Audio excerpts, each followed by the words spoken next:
Hey guys, it's Poober here. Thanks so much for checking out episode 17 of my Factorio playthrough.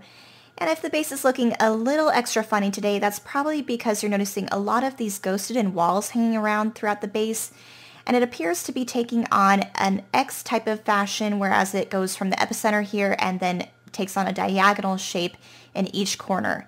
And we'll talk about the reasoning for why I did that when we switch over to creative mode in just a second.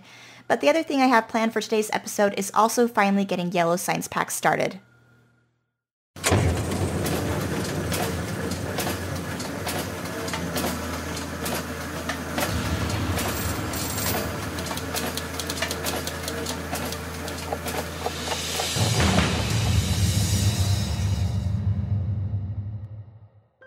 So we made it to my test world where we're going to be covering 3 designs before moving back to my main base in the main episode. So the first one we're starting out with was submitted to Factorio Prints about 7 months ago by Unlink. So if you guys are interested, you can check out the link to the blueprint in the description box down below. But it's basically a mid-game grid mall or make everything type of factory that makes basic automation of the early and mid and then some late game items. So you've got your inserters over here to the bottom, assemblers and electrical components kind of in the middle bottom section here, your wiring things just above that, and then you've got your products here that require pipes and stone brick, and then in the middle you've got things like engines and solar panels, accumulators, turrets, the combinators, and then just above that you've got other things like miners and then things that go into producing electricity up here to the top. I'm even surprised it's got a couple things very late game, like the Covarex enrichment process products. So you've got the centrifuges and then the nuclear reactors here as well, and then trains and things like that are even automated. It's even got automation of your construction bots here as well as the logistics over here.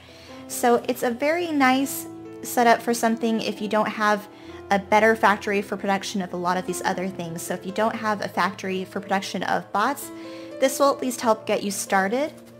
But I did notice there are some inherent flaws. For one, we don't have automation of everything, even though there are all assemblers down in this grid fashion. So this one, for instance, is just kind of blank. It doesn't have a recipe in it. So I'm not quite sure if that was just something he forgot on his part, or if that was intentional that he left that blank because he couldn't figure out what else to go into it. One of the other downsides is it is missing basic automation of a lot of the components I would have found very essential to going into a make everything type factory. The big one being it's missing all types of belt components, so it doesn't have any belts, any underground belts, or any splitters to speak of. It's also missing a lot of the late game items like the artillery weapons that are newly into the game. So that's why I have decided that I'm not going to be using this blueprint after all, and we're actually going to be taking a look at something I designed. So now we're taking a look at my first prototype, which was meant to be an improvement on Unlink's design. So the very obvious starters are the fact that we have a similar grid-based design. It doesn't quite have the same number of rows and columns since it's more rectangular shaped, but the reason why I did that was because I was hoping to be able to fit the entire factory into this section of walls.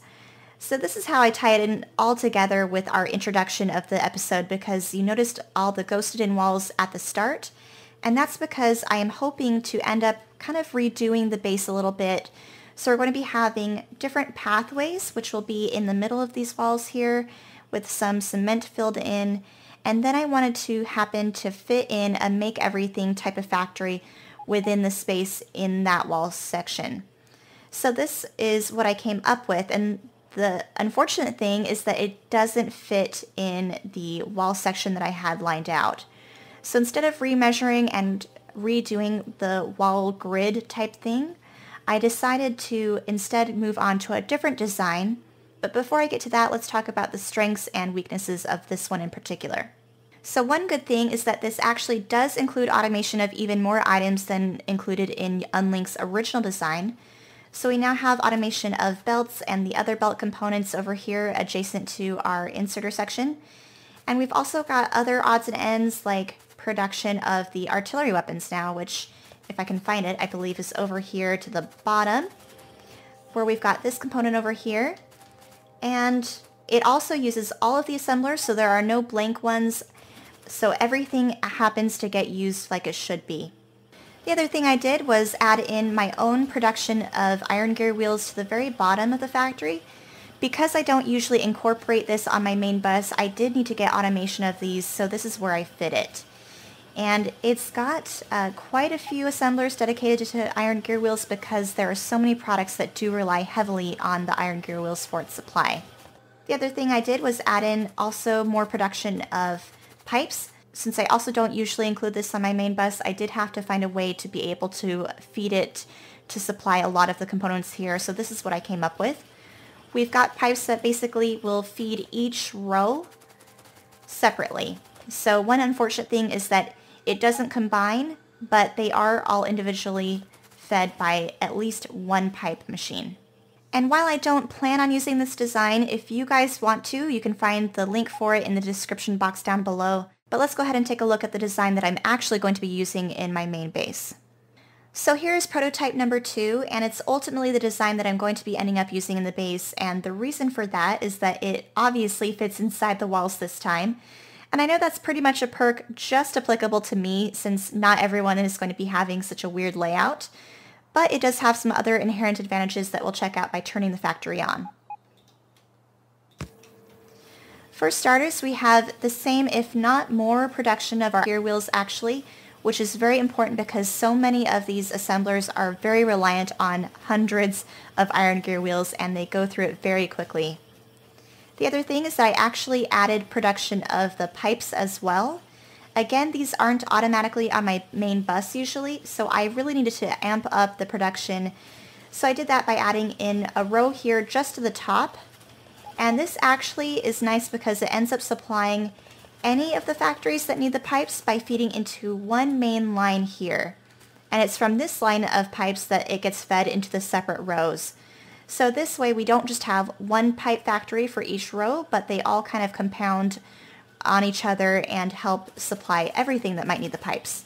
The other big perk is that we still have our production of splitters, belts, and then our underground belts over here to this section. And we still have the same amount of assemblers devoted to the other products that are needed that were included in the previous design. So we didn't lose anything getting produced. And the other nice thing is that it all fits inside the walls this time, whereas on the other design, we had about half of the belts that supply our factory here at the bottom, which was something I didn't particularly like. So now it's all compact inside the walls. One caveat I will add to this design is that it's going to be very slow production of a lot of the components that are in this factory, but I think that's pretty typical of a lot of make everything or mall type designs that are out there right now. One other thing is that the left hand side is also going to end up taking priority automatically versus the right hand side, and the big reason for that is that the left hand side is where we have the input of our mainline products. So these are automatically going to be getting dispersed to the left-hand side and then filling up the left-hand side boxes before making its way down to the right-hand side as you're seeing now, where it's just now kind of trickling into the right-hand side. So it's not going to be until these are full that the right-hand side will really get a chance to start producing anything. Either way, this ends up being a good solution for automation of most items that are going to be used in the base either for early, mid, or late game planning, and it's just meant for these products to build up over time, which is especially good for my type of playstyle where I end up taking my time on a lot of projects, and therefore I'm definitely patient enough to wait for these products to get built up. So now that you guys know what I have planned for the future, let's go ahead and resume our main episode. So we're going to work on getting our yellow science packs turned on for starters, and it's pretty much ready to go. All I have to do is hook up our blue circuits into the yellow science pack assemblers themselves. And instead of feeding it from our main bus line, I'm just going to go ahead and feed it from this line here. And that's because, if you guys didn't figure it out from the previous clips, we're going to have to redo all of this. So taking a look here, you can see that all of this that ends up kind of conflicting with the wall layout that I have ghosted in is going to have to get removed or replaced eventually. So that's rather unfortunate because that's going to be a lot of work, but that is a big reason why I wanted to get bots as soon as possible, because that's going to really help me to destroy all of this and then basically start over. But as you guys know, I tend to take my time and redo things multiple times is what it seems like. And sorry, I'm just trying to think here if I can actually just feed the blue circuits in this way. I think I can. Let me just get rid of this. And sorry you guys if you can hear like a lawnmower or something in the background. It's one of the first nice days that we've had out today. And instead of being outside playing, I am inside playing with Factorio, like always. So let's reorient this belt line here.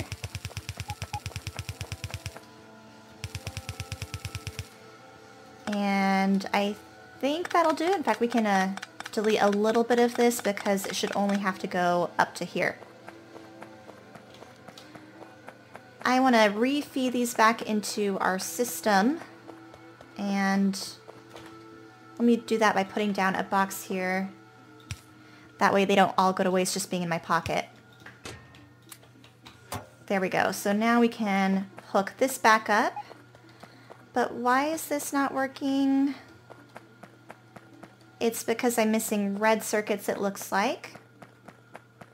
And why am I missing red circuits? Oh, because of this wall in the way. So that's one thing you guys will notice is that I kind of tore up a little bit of the base in order to do my measurements and stuff like this. And deciding where I was going to be laying out the walls that are now ghosted in took quite a bit of time because I wanted to make sure it was symmetrical.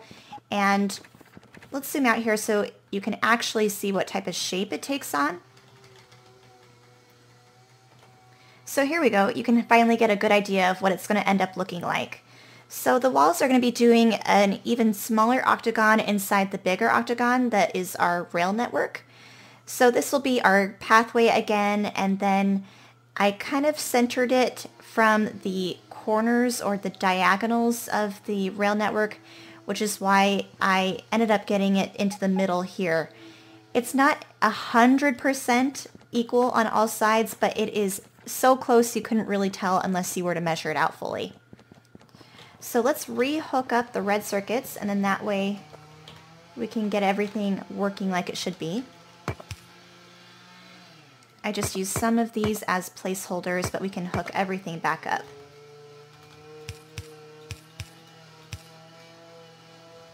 There we go, and we can replace these assemblers here. Another thing I'll add, you guys, is I have been reading a lot of your comments, and you guys are always like, why don't you do the auto select feature? And so I am happy to announce that I've been using it a lot more often lately. Part of my problem is that I have weird key bindings. So I actually use, in case you guys are curious for whatever reason, my Q button is my left walk and my E button is my right instead of the usual WASD. And so that's why I have to rebind everything, which is really weird. Okay, here we go. Looks like we're missing just a couple inserters.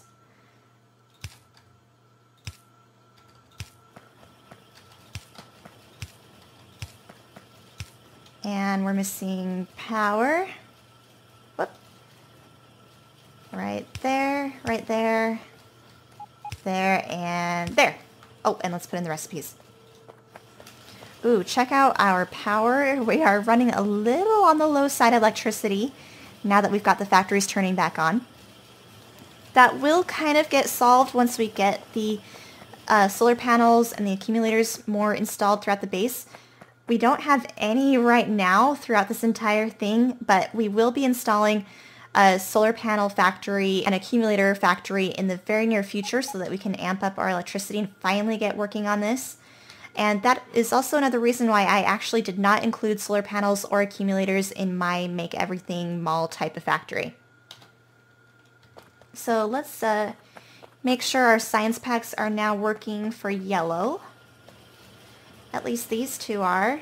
Why? Oh, they're just low on the processing units, it looks like.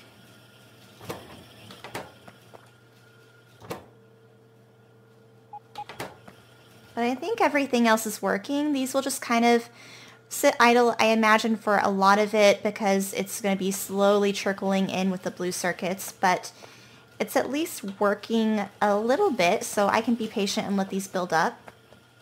We've already got a decent supply making its way down to the end here. The other half of the belt here is also for the space science once we get that, so it can feed and share the yellow belt line. But I think at this point, let's start doing some research with the yellow. I think the primary reason why I wanted it, to be honest, was so that we could improve our worker robot speed and like our robot related things, because again, I'm going to be so heavily reliant on robots to end up basically redoing this section of my factory. So I really want to improve robot efficiency in general. So let's take a look and see what I want first. Cargo size would be nice, but that doesn't do yellow. Logistics system. I don't yet have that for like the requester boxes and things like that, but I can hold off. So let's start with improving our flying speed. I've already improved it enough at this point. So this will be worker robot speed 5. Ooh. Or I can get the portable fusion reactor. The other thing you guys will notice is that I finally did figure out the battery thing with my armor. So this is what I've done. And because it depletes so quickly and because this type of tech is so kind of outdated, honestly, for the game, it really needs to be worked on by the devs.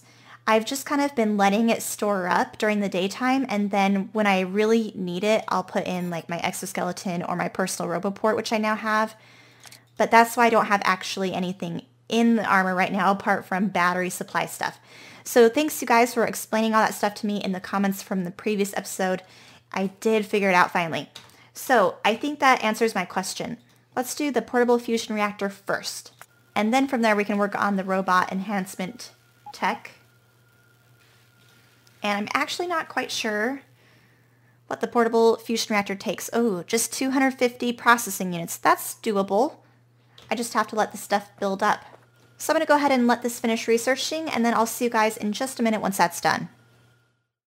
So we're back, which means the research is done, and that means I can now make the portable fusion reactor, which will be a humongous quality of life improvement. So I'm not even going to bother making an assembler for it. I'm just going to craft it right now for my pocket. And then we can go ahead and replace all of this junk with the portable fusion reactor instead.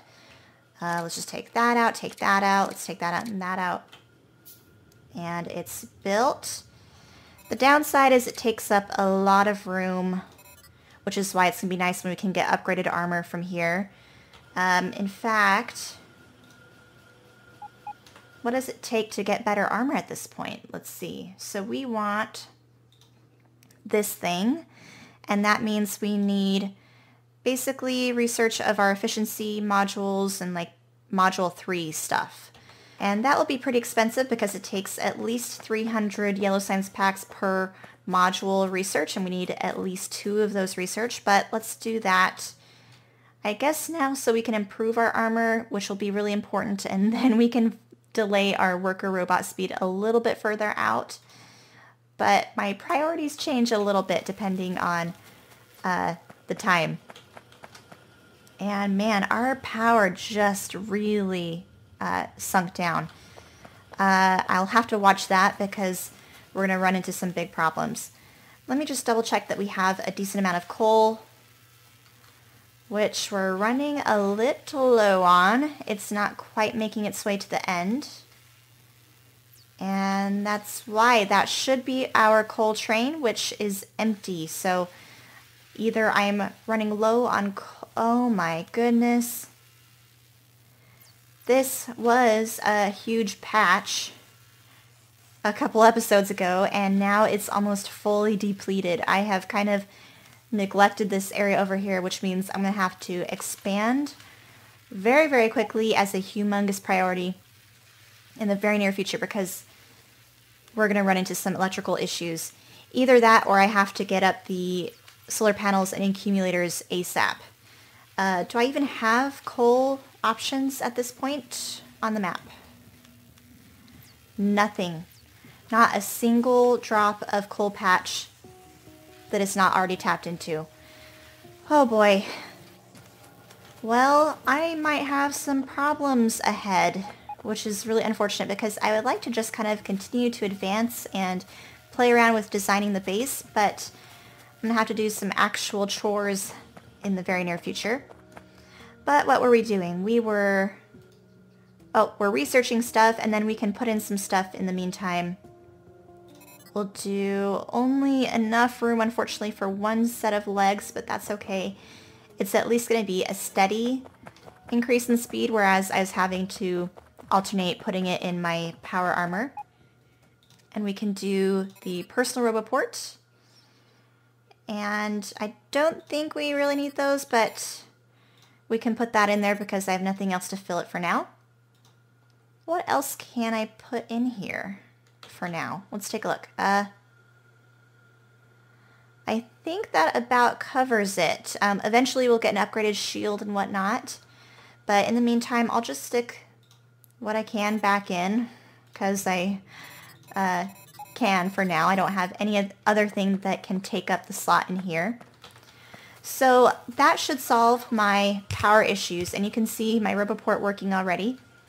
I do have a better availability of my bots now. So last episode we ended with me only having 3 very slow construction robots available.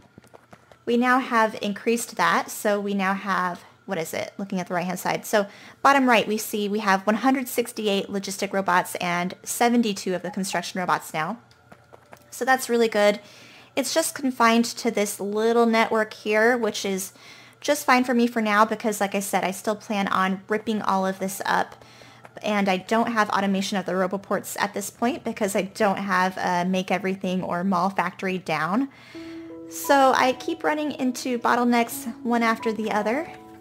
But I think with that said, we're going to go ahead and end this episode here. We now have production of our yellow science packs and therefore yellow science research capabilities. So I'm just going to continue to research off camera. And in the meantime, I'm going to be doing what I can to take care of some of my big priorities like getting coal tapped into elsewhere on the map. But those things can of course be done off camera. So by the next time I see you guys, hopefully all of my problems are at least partly under control. And I'll be seeing you soon for episode 18.